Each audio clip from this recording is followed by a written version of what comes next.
Welcome back, friends. This is Jeff Holman, host of the Breakout CEO Podcast. I am having a blast talking to so many fun, wonderful, insightful guests, and really glad that you're joining us again today. We've got Steve Smith with us. Steve is a coach. Steve is out of California and has, we were talking before the recording started about a couple things that he shares with his clients and with other coaches. And the theme just appeared, right? It was really apparent.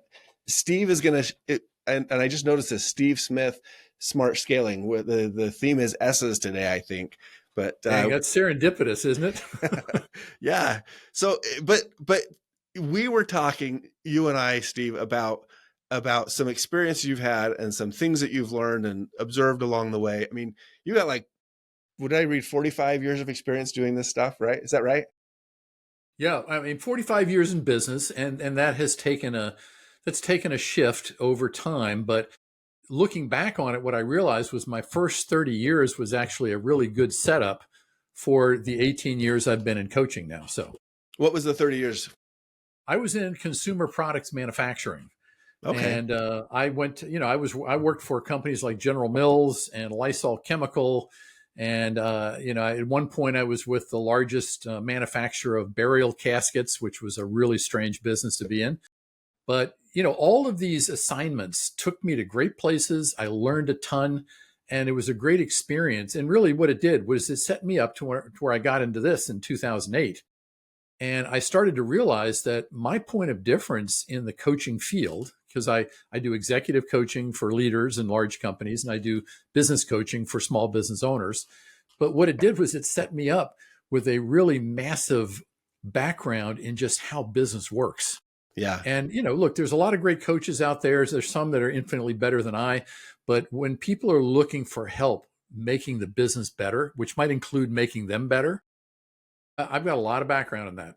Yeah. And I think just to put this in context, I think a lot of our audience, because we're talking with scaling CEOs, you mentioned some company names. Those guys are established. Those guys are large scale, massive global companies. A lot of our audience, they'll be like, maybe someday I'll be there. Right. But that's one of the values of a podcast like this, is to be able to say, somebody who's seen where you're going can help you navigate where you are and set yourself up correctly, so that as you go down the path, even though it's going to take you a while, you're going down that path, because a lot of our audience would say consumer product goods. Yeah, I'm in that too. I have one product. I sell it on Amazon. I get it, manufactured in China and shipped over in half a container twice a year, different. Well, yeah, that whole industry has morphed tremendously, predominantly because of the internet and e-commerce and all the things that come along with that. But what I will tell you, having worked on both sides of the fence, big companies make the same mistakes small ones do. It's just when they make them, the financial risk is massive. Yeah. Well, and that's a point that we've tried to emphasize here on the podcast, that whether you're big or small, you're making the same mistakes. You're dealing with the same issues, different scale. Right. And a lot of our audience, they're dealing with all the same problems at different times. Some people, run into manufacturing issues before they have employment issues, and other people hit the employment issues first before they run into it. So yes, these are just cycles that we're all in, and the magnitude varies. But the one thing about somebody like you with this, 30 years of experience in large business, is there's a discipline that exists in large businesses that, just by virtue of resources and everything, doesn't typically exist in smaller companies. But yes, I had a guest on recently.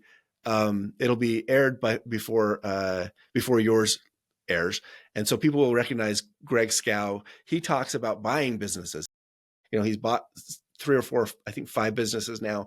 And one of the things he emphasized is, I think, what we're going to talk about, and that is some of the discipline around running small businesses. Because if you don't have that discipline, your first business might be shooting arrows in the dark, and you might have hit something. But your second business, if you're just shooting arrows in the dark again without that discipline, chances of hitting bullseye twice with your eyes closed is pretty slim, right? So yeah, I think we're going to get into some of that. So Yeah, and like I said, the discipline, a lot of it, quite honestly, the majority of it is getting comfortable learning from your mistakes. Sometimes entrepreneurs are so much go go go, and they're chasing fame and fortune, so to speak. They don't sit back and just say, okay, what did I learn from my last go around that I don't want to repeat again? And if you don't get into a discipline of going through those metrics to figure out what holes you should be looking for and avoiding, or what decisions seem to be really attractive, but you really need to get under the surface to figure out what the consequences are of doing something like that, then you're just destined to keep repeating, buy it, kill it, buy it, kill it, buy it, kill it. And I have worked with people over the years that were on their third or fourth business venture, and they finally said, I can't do this anymore. And I'm thinking, how did you last this long? I mean, do you have any money left, any homes left? I mean, is it all gone? Because when you keep doing that, you're not gonna break even when you get out of stuff like that. Yeah. You're gonna take a hit. Yeah. Well, I'm excited to talk about this smart scaling discipline issue. But I don't want to skip over the last 15 years. You had 30 years, big business. What happened after 30 years? Like, you made a shift, and is this what you've been doing for 15 years? Or tell me how you got from there to here. Okay. So the last company I was with was the casket manufacturer, and they were very, very well run. They had an extraordinary market share. I mean, they were the big gorilla in that industry, but it just wasn't a fit. I lasted 6 years, and it was time for me to go. And so that was back in 2008. And at that point in my life, I realized, because I was thinking about this since I was 9 years old, I thought, one day I'm going to own my own business. I just didn't know what it was going to be or when it was going to show up. And so at 52, 2008, I decided this was the time.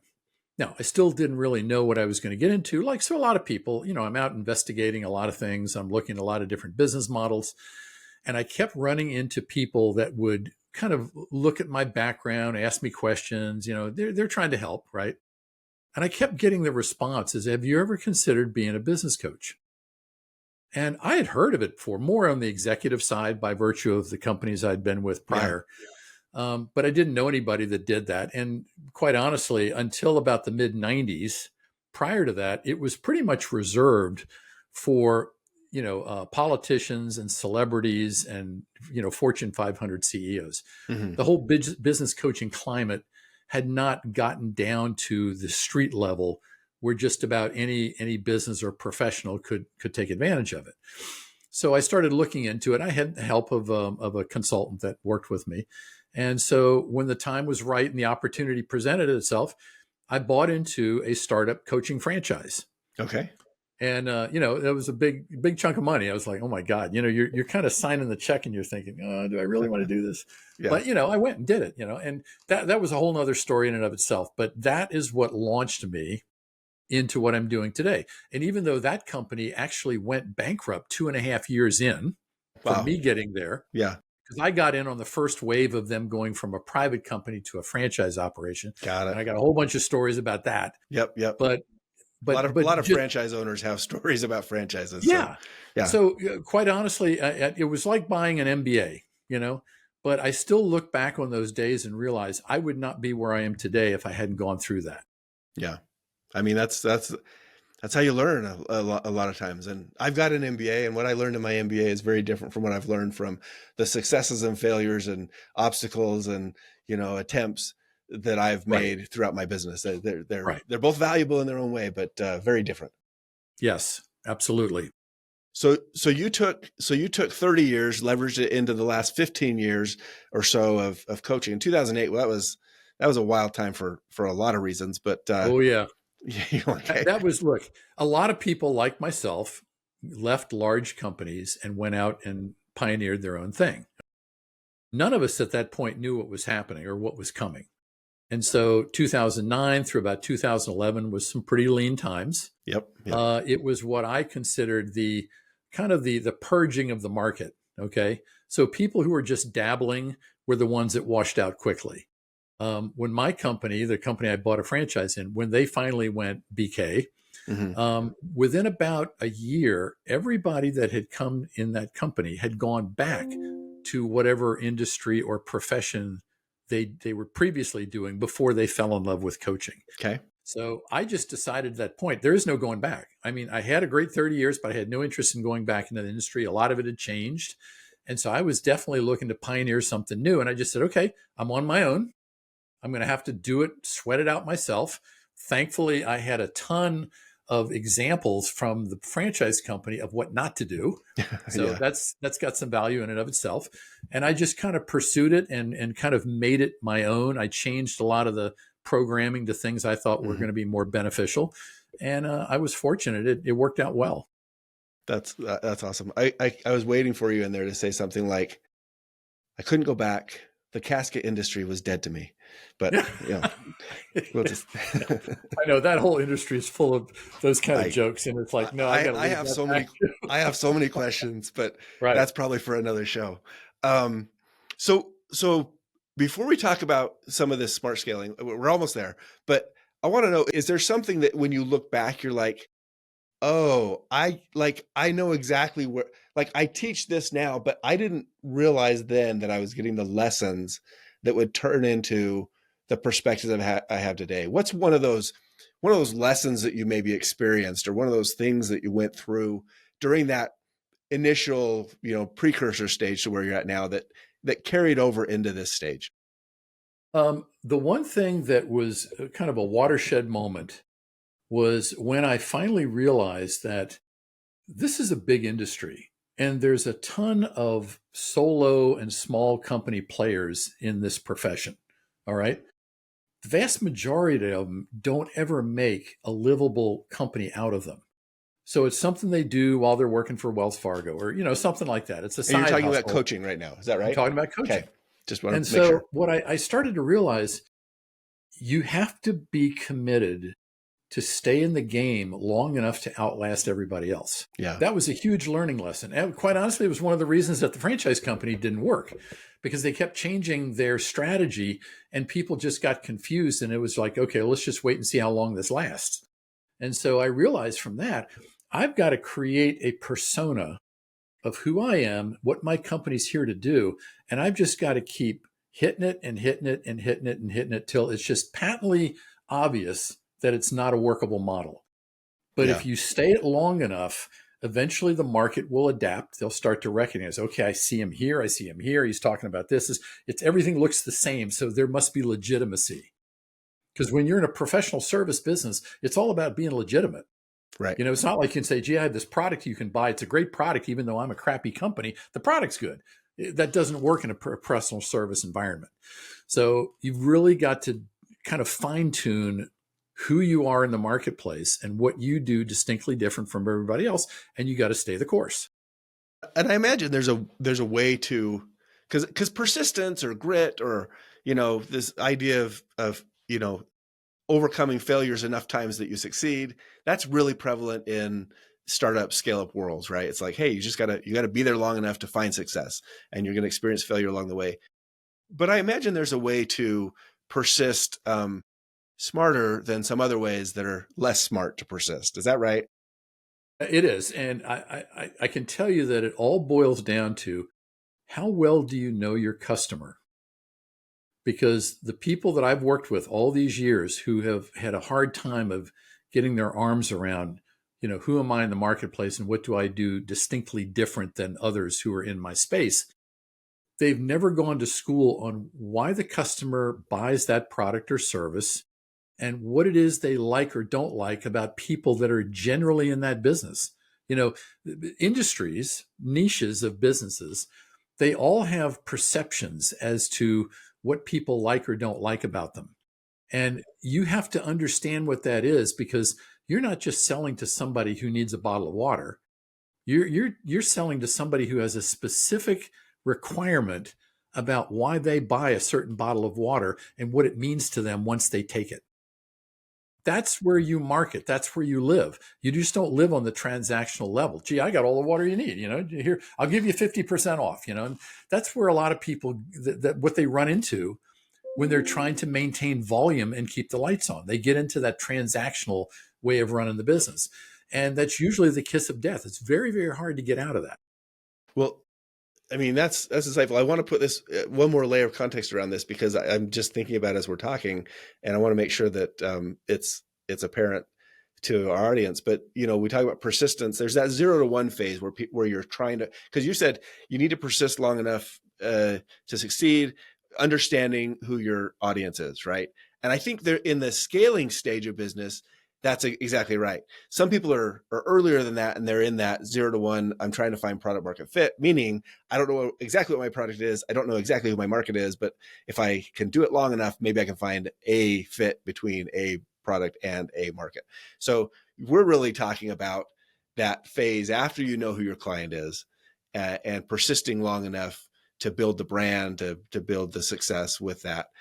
Not necessarily, something else might apply to that phase earlier where you're trying to find product market fit. So yeah, and that's where I start walking clients down this path of, your first 5 years have been predominantly internally focused.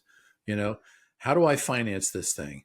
And how do I operate it? And who do I hire that can do things that I can't? And what kind of vendor relations do I have to put together in order to be able to build this thing out and actually provide a product for sale. Okay.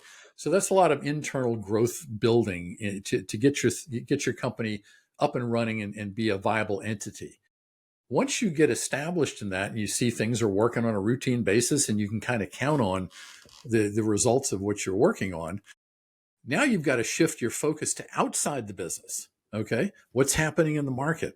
mm-hmm. Is this the kind of market that has some volatility to it? And I've got to constantly be looking for that disruptive next generation product that could take me out.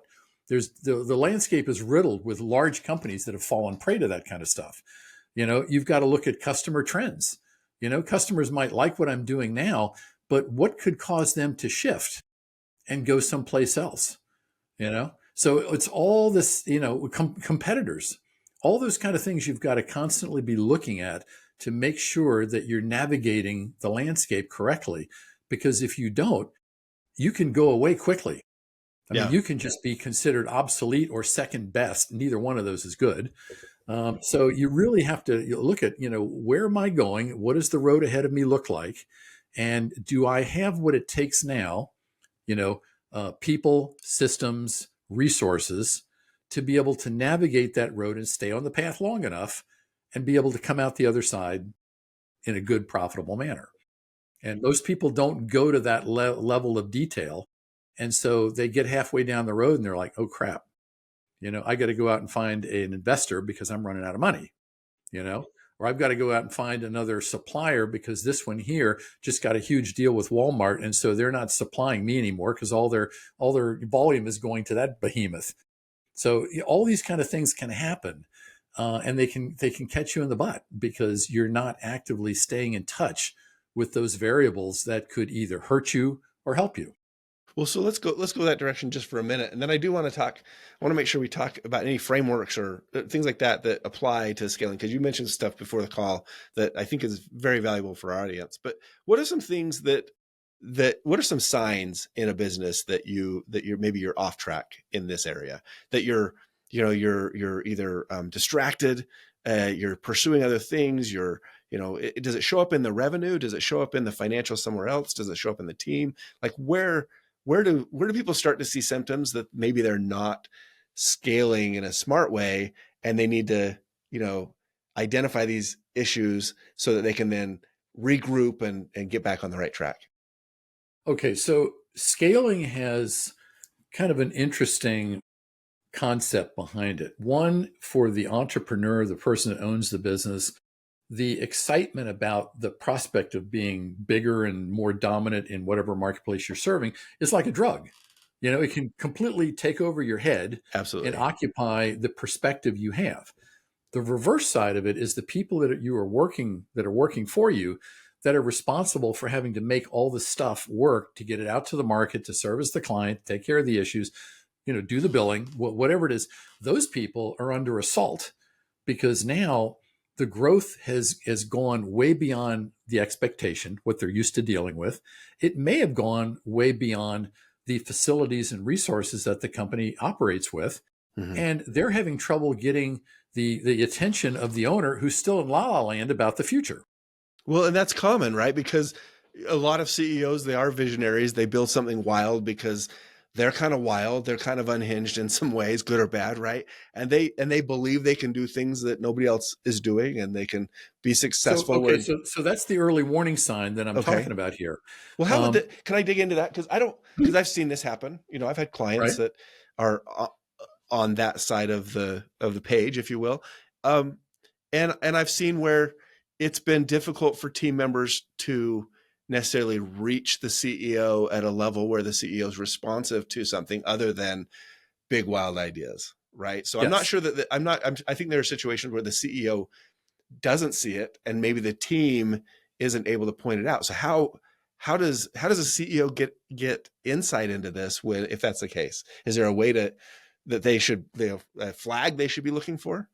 Yeah, actually, what the thing that many of them will stop doing is they'll stop listening to the rest of their organization because they're still wed to this idea of the big bright future down the road. Mm-hmm. And they're kind of hell bent on getting there. So anybody that comes in with a complaint or a problem can kind of be put in the bucket of being the naysayer. You're not on the team. You're not aligned with what we're trying to do.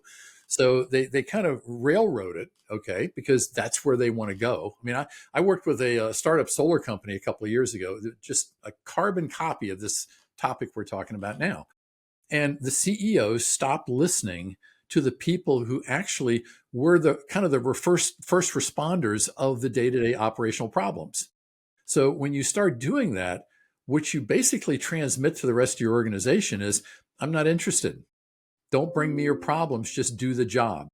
Don't And bring the reality people, back into my office. I don't right, want it. right. And so because they're the ones that are start seeing things like customer complaints are going up, or product returns are increasing, or people are not buying as much of something because there's another product in the market that's got a better reputation and works better. Mm-hmm. Okay.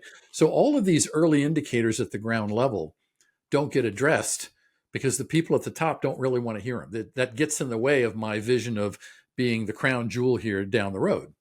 And so they stop checking in with the places where the problem first shows up. Now, the people that are handling those problems the best they can, they already see what's happening. They know it, and many of them know the solution, but they can't get an audience. Well, and part of So that sometimes can be because the CEO in their visionary attitude is maybe chasing the next big thing, looking for the next sure, product to add, looking for the next well, yeah, business to build. You know, right. there there's a lot of chasing going on, and not a lot of fruits sometimes. See, okay, so what you just said right there, I think, is key. When you get into the mode of chasing, you're already on the wrong path. Okay. You have to really be able to look down the road and say, what is a viable place for us to be at the end of 2, 3, 4, 5 years? And what are we going to look like when we get there? And now you have a target that you can work towards. You can fill in the gap between here I am today with all the stuff I have, the way I operate. But if we realistically think in 5 years, we can be here doing 2.5 times as much business as we're doing now, what does it look like then? What's Yeah. going to change? What's going to have to change? And you have to define a target, a vision that is so clear and so detailed, you can literally close your eyes and see it. Yeah. Because if you can get to that point, you'll eventually have it. I But think if everything looks kind of fuzzy, fuzzy is what you're going to end up with 4 or 5 years down the road. I think that applies looking backward too, in a way. We talked on the show a few weeks ago with Greg Scow, who's built several businesses, or rather bought several businesses, and I was like, man, how do you know that you're buying the right business? And there is this whole aspect of looking forward, seeing the numbers. What will the business look like when we buy it? Exactly like you're describing. But what struck me from that conversation, and I'm sure you see this too, is he talked a lot about looking backward and saying, we don't buy another business if the business we're working on isn't solid, if it's not running smoothly, if something's out of, and he didn't say it this way, but if something's out of place in that business that we've already got, if it's not scalable, if it's not sustainable, if it's not working, why would you buy another business, right? And I think a lot of CEOs, they have the fuzzy vision of the future, but they also have a fuzzy business that's already sort of working, but fuzzy, and they're already on to the next thing. So it's fuzzy plus fuzzy doesn't equal anything but fuzzy, does it? Right. No, but what you're describing are entrepreneurs who have this, I'm sure you've heard this term before, the shiny object syndrome. And at a very small level, you can go through that kind of, gee, it's going to be this month, or next year it's going to be that, and change direction a lot. And it's more aggravating than anything else. But once you get volume and scale underneath yourself, and the business becomes fairly large and you got a lot of people working for you, making those kinds of visual shifts can be absolutely damaging. And I totally agree with this gentleman you're talking about. If you're going to buy another company and bolt it onto yours because you see synergy, Mm-hmm. if you haven't figured out and can demonstrate that the organization you're running today is running top notch, it's running seamlessly, it's impervious to any kind of, self-inflicted wounds. Okay. If you can't say that, don't bring another business in, because all you're going to do is siphon resources out of the one that's not working well to start with. Yeah. Yeah. So how do CEOs go about, let's say they've got, some stability in their current business, or their business model, maybe. We're not necessarily always talking about buying other businesses, but scaling in some manner, scaling with your current audience, scaling with your current product, scaling into new product. Like, what's the starting point for a CEO who says, I think I've got some stability here. In fact, I look at it, I've got alignment on my team. Like, I think we're ready. What's the next step if they want to scale the right way, the smart way? If they want to scale the smart way, the first thing I would recommend they do is take kind of a basic inventory of your company in terms of capacity. Okay. Do you have the people capacity to divert attentions over to a newly acquired entity that eventually you're going to want to bring in-house? Okay, or a new product line, or a new service offering, or something, something like that. You've got to figure out, do you have the people capacity to be able to do that, or is everybody already 110% and they're underwater and they're just trying to hang on every single day? You've got to look at that. You've got to look at finances too. Can I weather a short-term hit in the pursuit of integrating a new line of product or a new company that we think is a good fit, so that we don't end up bottoming out because now we're taking on more than we can finance? That's another one you have to look at. And then finally, you got to look and say, if we've got an idea, does this company follow a couple of check marks, basically? Okay. Is it a business that is already aligned with ours in terms of the customers we're serving? Or is it a completely different customer base for which we don't really have any experience? Do they use operating systems that are somewhat compatible with ours? Doesn't mean they're the exact same, but will they integrate? Can we can bring the new one in and put everybody under the same accounting system, or the same CR system, or the same, warehousing and inventory management system? Can you get some cost savings, because now you're just amplifying the systems you've already got in place and you're just adding more product to it? So you have to look at those things. If none of those things check out, then you seriously got to sit back and say, why are we doing this? Yeah, because we're just inviting massive amounts of turmoil. And I'm working with a defense manufacturing company right now that's going through this, and their turnover's gone through the roof because they have people who are just saying, I'm tapped out. I can't do it. My home life is gone to SHIT. They don't have the capacity. Factor is not working for them. And they're just running around like people with their hair on fire. And they're experiencing a lot of growth because of the demand of what they do, but they have so many obstacles and problems in the way that are potentially short-circuiting what they're trying to move to, that the carnage is just significant. Yeah. And why do fuzzy growth if you can do smart growth, right? So just really be clear about what you want to do and why you want to do it. And you know what? Sometimes the hardest thing for a CEO to do is say, you know what? this is still a good idea, but we're 18 months away from doing this. Yeah. Well, You know, what I'm hearing is you outlined three factors. There's capacity, kind of the people, factor. Do your people have capacity? There's money, the resources. You have the finances in place to do it. And then the third was alignment with your existing business model, revenue structures, your systems, right? processes Yeah, and your systems. operating systems, right? Yeah. Yes. Uh, so yeah, that to me. And so what if you have alignment on two of those, not all three? Like how much alignment, or how well do you need to check off all three of those? And let's say you have capacity and you have money, but you don't have the system, there's not alignment in process and systems, or you have the process systems and you have the capacity in your people, but you don't really have the money. Like how adamant would you be with a company that you're consulting with? You've got to have this level in each of these three areas before you move forward. Is it 100%? Is it 90%? Is it, No, but a no, it's mix? all of this stuff tends to be flexible. And these are decisions, they're trade-off decisions that you're ultimately going to have to make. So here's a good example.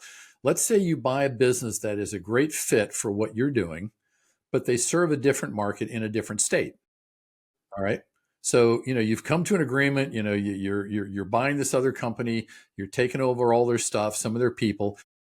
You don't really have the system capability to integrate right now because they're working off of legacy stuff, older stuff than you've got. So there's going to be some investment involved. And you don't have the investment now because you want to put the money in other areas that's going to help grow this whole thing. But what you do have is you have people capacity. You have people who have demonstrated that they can take on bigger roles and they can move into other disparate business operations and start to run it and integrate the culture while you're waiting for the other things to show up. If you can't hit the checkbox on all three of those things, then you have to decide where are the trade-offs and what can I do with what I have. Yeah. And most of the time, if you have people capacity, you have people that are capable of doing much more than what they happen to be in now, that's a great leverage point for maybe not having systems integration or not having the finances to do other things on an immediate basis. You just take some of your better people, you move them over to that newly acquired business, and you let them start doing the internal work of bringing the cultures and the operating procedures together. That makes sense. But so here's one thing I will tell you, and you can decide how you want to move with this. Most business owners, most really capable, smart, successful business owners, they depend way too much on tactical thinking. What problems do I have to fix today? Yeah. What issues do I have to solve today? What things are on my list or that we need to get done today, to this week, this month? And what I try to get people to start orienting themselves to is more strategic thinking, more out of the box stuff that goes down the road and kind of looks at the future. Where do we want to be? And do we have a chance of getting there? And it's a completely different orientation in terms of how you look at stuff. But if you're not willing or capable of doing that, find somebody else in the organization can do it for you, because that's the only thing that's going to ensure that over time, you're still in the driver's seat. You're still a viable business. You still have the ability to take on these other businesses or product lines that you've done a couple of years ago and now be successful with them in your new business structure. Yeah. I love that you mentioned that, because being strategic is not about just having a vision and chasing a vision and being like, well, I put a plan together and I'm chasing a vision, so now I'm being strategic. It gets back to the strategy, the alignment, the allocation of resources, the capacity, the funding, Right. that alignment, all of that comes into play in a real conversation about strategy, not just this, let's be strategic and put together a 12-month plan for the revenue we want to have at the end of the year. It's like, no, you can't be strategic if you're not aligning in those other areas, if you're not deploying the resources towards a unified objective and things like that. So that's well, look, and I'll tell you, because one of the things that I've done quite a bit of in the last 5-6 years is I work with business owners who have recently bought businesses, through the business broker network. Mm-hmm. They might have gotten out of a former career they were in and said, hey, it's time for me to own my own thing. And so they go and buy somebody else's business. And usually about 18 months in is when the broker, who I've got some connections with a few, they'll call me up and they'll say, hey, I got a client who's calling me back. He bought a business a year or two ago and he's really not doing well. Can you help him? Yeah. And so I'll get on the phone with them to try to understand where they are and what they're dealing with, and before I decide to work with them. But I will tell you that the biggest single problem I run into with most folks in that arena is that they haven't embraced the strategic thinking concept. And so they're totally nailed down to what's going on right in front of them. And sometimes if you got to pay the light bills, that's all you're going to be preoccupied with. Right. But you have to get out of that mindset because it won't lead anywhere good. You're not going to be able to turn around a business that's struggling, let alone be able to scale it at some point down the road, if you don't have the ability to look outside the four walls of your own company and say, what's out there that I need to be aware of and I need to navigate and need to figure out how to deal with. Yeah. No, I love that you said that, because it's, the things we talked about, capacity, funding, alignment for scaling a business in the smart way, they're really no different than, operating a business in the right way, right? If you don't have those for your business, if you're struggling and it pushes you into the tactical mindset instead of strategic, or an imbalance between those, like you're going to have the same problem. So that in a sense, scaling smartly isn't, it's different, but maybe not a whole lot different than operating your business smartly to begin with. So maybe put another way, if you're not operating your business in a smart way, maybe you're not set up to start scaling in a smart way either, right? That's right. Don't chase that shiny object until you've polished the one that you've got. And look, I'm working with a kind of an industrial company right now that the guy that's currently running it and owns it is the grandson of the founder. And so it's been around for a long time, but it's got a whole host of problems that he's having real difficulty trying to get past, because the grandfather, the way he ran the business, kind of contributed over time to it being in this situation. Yeah. And so, I always ask him, gee, if you could go back, 30 years and talk to your grandfather about this, what do you think he would say? And of course, he knows, he worked for him. So he kind of knows how he is. But he said that whole mindset, it was, part of it was the reason that the business got up and became successful. But a bigger part of it is the reason why I'm where I am today. And we can't stay this way. We won't last if we continue doing this. So what I glean from stuff like that is, if you have to be willing to put your ego aside, because look, business owners, we all have a little bit of ego. It's our baby. Everybody else must think it's ugly, but we don't, because it's our baby. But that's the ego talking. But you have to put that aside and say, what have I been doing that no longer serves me well? And acknowledge what that is and make a valiant effort to either stop doing it or do something different that works better for the conditions that you're in today. Yeah. Yeah. And I'll say I've worked with CEOs who go through that, and, sometimes it's a really drastic eye opener. It's like, things aren't going well. Maybe I just need to get out. Maybe I'm just done. And I don't know that that's always the answer, right? But that's sometimes the initial response. That's the emotional reaction to becoming aware of the fact that as good as you were and as much as you've done to get it where it is now, you're now starting to become part of the limitation. Yeah. And it doesn't mean you can't get through it. But look, most people that have been in business 25 or 30 years, at some point they start getting this kind of short-sighted mindset. When's it time for me to get out? When's it time for me to enjoy my life as opposed to putting it all into running this business? So the idea of shifting your mindset and starting again by looking at things differently is sometimes just way more than they're willing to do. Before you share that, I want to make sure our audience has a chance to connect with you. So let's make sure that they get your information, how to connect either via your website, LinkedIn, wherever you like to connect, and anything else you'd like to add to that, so that they know, how to work with you if they do connect or want to reach out. Okay, so for everybody that has that inquiry, I tell them, go right to my website. It's growthsourcecoaching.com. And there is all kinds of stuff on there. I mean, you can find out my background, where I come from, what clients I serve. I keep a roster of all that for 17 years, so it's all that on there. I've got tons of videos that explain certain concepts about management and leadership. I've got interviews, from other podcasts I've done. I've written articles over the years on various skill building. So people are going to get a ton of value, whether or not they decide to work with me or not. That doesn't matter. What I want to make sure is that they walk away from that visit in better shape than they came. And if along the way they decide they want to have a conversation, they can fill out one of the inquiry boxes on many of the pages, or I put my office number and my email on every page. So it's real easy to get a hold of me if you want to do that. Very cool. And that was growthsourcecoaching.com, right? Right. Cool. Right. So go there if you want to connect up with Steve.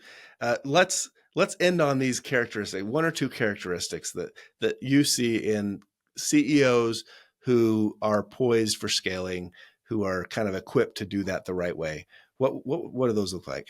All right. So the biggest one is they realize immediately that they don't have all the answers, and they're willing to go find people who have the certain skill set or experience level to fill the void of what they know they're going to need, but they're just not the person. So they're totally willing to back up and fill their inner circle with people who are going to actually get them there. They might be the captain that's, pointing the direction, but they're relying mostly on a well-developed team to actually move the company in that direction. So I think that's huge, is recognizing you are not the one that's going to do everything. You've got to build a team that's going to get you there. Yeah. The other thing you've got to recognize is, depending on what it is you're trying to scale, you've got to be kind of settled in terms of who that other person is that's going to join your ranks. Sometimes scaling doesn't come by you just going out and finding another business or product line or buying it. Sometimes it's because you decide to partner up with a venture capital firm and they underwrite the scaling opportunities. But now what you've done is you've brought in a finance partner who's going to basically start making a lot of decisions. And so you've got to be willing to share the stage in the pursuit of making something bigger and better that eventually you'll call your legacy. I love that, because you've just shared two things that I think line up 100% with two of the three factors you just mentioned. There's that capacity, the human capacity, having the right person on the team, and then with a VC funding or other funding sources, having that financing factor. So there's a lot of consistency in the messaging here. So I love consistency. Well, I love that we've had a chance to chat, get to know each other, that I've been able to hear some of your insights and stories. It's been great having you on the show, Steve. Thank you for coming in. And Jeff, thanks for having me. This has been really great. I've enjoyed your style and the way you kind of navigate this conversation. It was really good. Good. Thank you so much. It's the only style I have, so I'm glad it worked today. And like you have one that works, right? Yeah. For our audience, thank you so much for joining us. We're always glad to have you. We want to share insights with you that help you tackle problems, help you maneuver past the plateaus, help you overcome the obstacles of your business and find those breakout moments. And so feel free to share this episode with somebody if you know someone that might like it. If you want to be on the show, reach out to me. I'd love to have smart people like Steve and our other guests come on the show, share their stories, and hear about breakout moments that can help other people navigate their struggles and successes as well. Thank you so much for joining us this week. All right. Take care. Thank you.